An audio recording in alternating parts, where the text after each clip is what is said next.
பஞ்சாப் மாநிலம் பாட்டியாலாவைச் சேர்ந்த மான்வி என்ற 10 வயது சிறுமி கடந்த 24ஆம் தேதி தனது பிறந்த நாளை கொண்டாடினார்.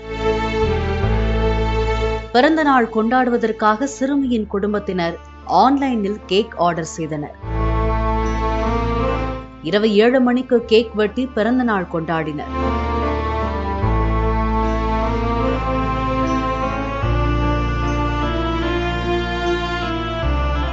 அன்று இரவு 10 மணிக்கு கேக் சாப்பிட்ட மான்வி உட்பட அவரது குடும்பத்தைச் சேர்ந்த அனைவருக்கும் வாந்தி ஏற்பட்டது.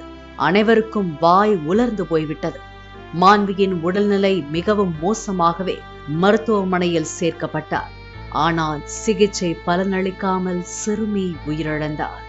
ஆன்லைனில் ஆர்டர் செய்த கேக் கெட்டுப்போனதால் மான்வி இறந்து போனதாக அவரின் பெற்றோர் குற்றம் சாட்டியுள்ளனர். வழக்கு பதிவு செய்யப்பட்டு கேக்கின் மாதிரி ஆய்வுக்கு அனுப்பப்பட்டுள்ளது.